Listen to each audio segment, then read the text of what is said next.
So today we're going to be talking about an economical cut of beef, but we're going to be using it to cook up some fajitas. And I'm actually going to be making restaurant-style fajitas. Tagging you guys along the way, you guys can watch me as I make it in real time, and I'll explain my process also along the way, and hopefully answer some of your questions. Let's dive in.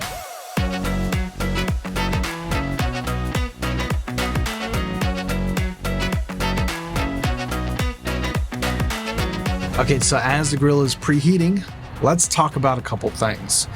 I'm basically going to be making it pretty much traditional style. We'll have some rice. I'm not going to show you guys how to make the rice. There's certain things that I'm just going to assume that you know how to do, but I'm actually going to cook up the vegetables here because I think the vegetables are a very important part of this entire meal. And of course, we got to talk about the meat. So typically with fajitas, there's actually many different types of beef that you can use to get great results. Now, traditionally, if you're doing like carne asada, for example, there's ranchero, which is the more expensive, more popular cut, or you can even get something like a chuck-based cut. Personally, for your typical carne asada, which I've already done a video on, in case you guys are interested, I'll link it in the description of this video. I like chuck cuts that are cut really, really thin, that have extra fat and marbling in them. That's what I prefer to go with. But today we're making fajitas. So I want to go with a thicker cut of beef. Something that's a little bit more impressive and not necessarily something you just gobble up with one bite, which I typically do when I make carne asada. So which cut of beef should you use? That's where opinions differ. Today I'm going to be using flap meat. And flap meat is considered the more economical cut. It's cheaper. But you have your choice of flap, or flank, or skirt, and they're all very, very different. So let's talk about the first one, flap meat, which is what I have today. It actually comes from the short loin, the same exact area that your porterhouse or T-bone steaks come from. It's a little bit rougher. It looks like it's flapping around, but it's actually really, really good as long as you trim it up ahead of time, because most of the time when you get it from the supermarket, for example, they tend to leave silver skin on, and that can ruin the entire experience. So just go through it, remove any silver skin if there is any, trim it up, marinate it, and you'll be okay. The next one is flank. It comes from the flank. It's a very popular cut, but a lot of people mistaken flap or even skirt steak for flank, and flank is completely different in my opinion. You can absolutely use it for fajitas, carne asada, tacos, whatever. Traditionally, though, it's probably most popular as a stir fry. And lastly, you have my personal favorite when it comes to fajitas, and that is skirt steak. Skirt steak comes from the plate, the underside of the cow. It's very, very flavorful. Same thing applies. You got to make sure you trim it up and make sure your butcher is doing a good job. If you have a good butcher, you don't have to worry about it. But skirt steak is definitely, when I think carne asada, I think skirt, and it's probably going to be the best out of the three. It's also the most expensive out of the three. So let's talk about the flap meat a little bit more. Definitely looks like a piece of meat that's flapping around. It's not the prettiest cut, but trust me, it's absolutely delicious. There's tons of fat on here. And really, the thing that you have to look out for is silver skin. Any silver skin, just peel it right off, just like this. And it's gonna make a world of difference. But whichever cut you decide to go with, you have to do some preparation ahead of time, like marinating your steak. And this is a crucial step. So how do I marinate the meat? Let's go back to the basics, the stuff that I've been teaching and preaching on this channel. You gotta start out with salt. Salt will bring the flavors forward, and be generous with salt. You really got to learn how to use salt. Salt is a key ingredient that will make you look like a professional chef. The next thing you got to focus on is acid. Yep, acid will tenderize the meat. Remember, we're going to be marinating this ideally overnight, but at least for a couple hours. If you have the time, try to shoot for at least 3 hours. If not, bare minimum an hour. So what kind of acid should you use? You can use lemon, vinegar, tomato, or all the above. I actually use all the above.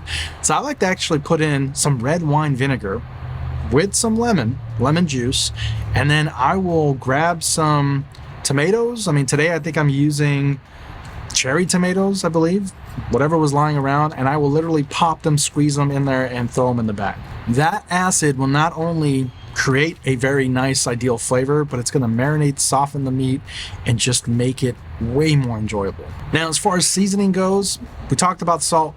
Black pepper is a must, but I actually have a go-to seasoning. It's the same seasoning that I use on my carne asada video. It has everything that I want in there. Paprika, garlic, you name it. It's just ready, it's complete, and it's my go-to. It's actually my secret weapon. You can use whatever seasoning you want. Paprika, black pepper, cumin.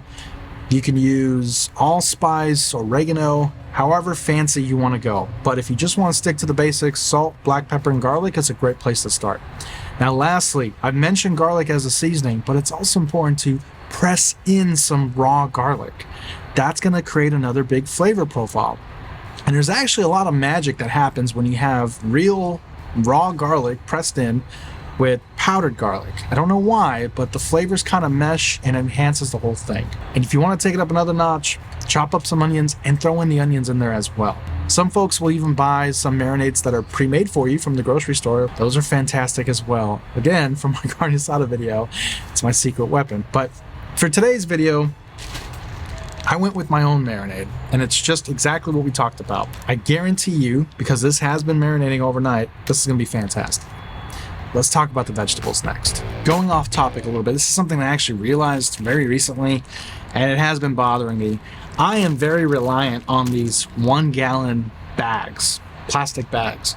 It's just so easy to put everything in there, all your seasoning, your marinades, and whatever, mix it all up, and then when you're done, you just toss the bag away. But it's absolutely terrible for the environment, and I need to be better at that. I need to be self-conscious of that.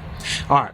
Back to the vegetables. So you can do whatever you want here, but what I like to do is I'll add in red onions, some form of squash. If you have Mexican squash, that works fantastic as well. Definitely red pepper, red bell pepper. And you can go crazier if you want. I've seen folks add in carrots or asparagus and so forth.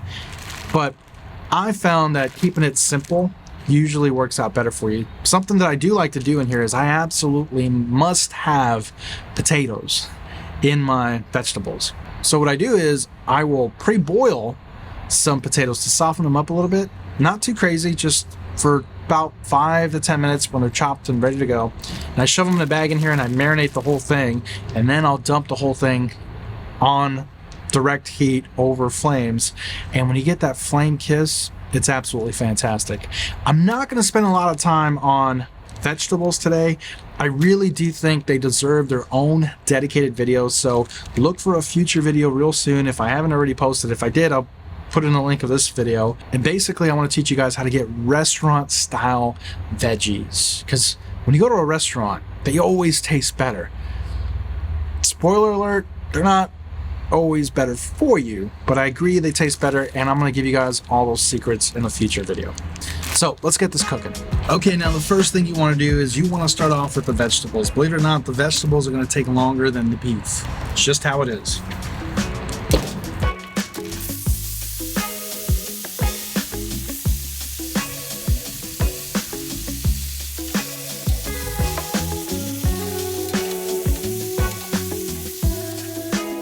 So we are going to let the vegetables cook for roughly 15 to 20 minutes or so. Make sure that they're tender, and then we'll dial up the heat and get them seared. Now, while they're searing and we're dialing up the heat, we're going to put the steak on there, and we're going to cook the steak really, really fast. So we're starting to get a great char on the vegetables, and that took about 10, 12 minutes or so. It's time to put the beef in.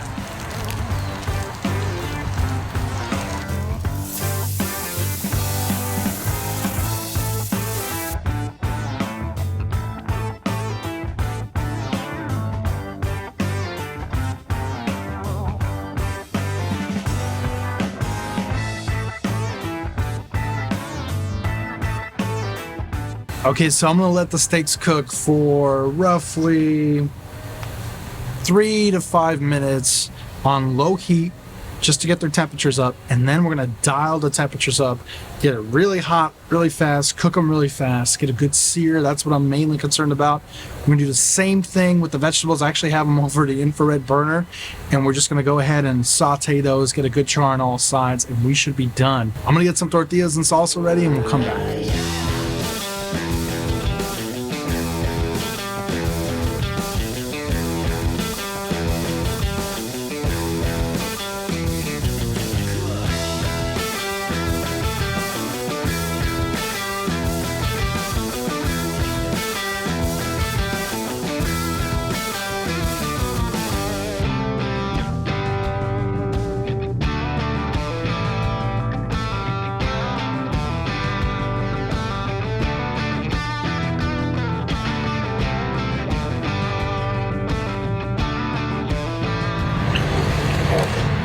just that simple. As long as you follow the steps, right? Make sure you marinate. That's a huge part of all this. Now, if you're having trouble with the meat for whatever reason, if you bought cheap quality meat, remember, always slice against the grain, not with the grain, against the grain. But you can see here that it doesn't even need it. This meat's just falling apart. And I love making just little tacos out of this. Of course, you can't forget the salsa.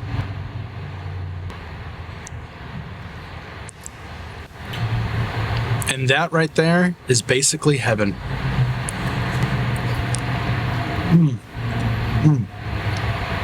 That's it for me, guys. I hope you found this video informative. And if you did, please consider subscribing. I'll see you on the next one.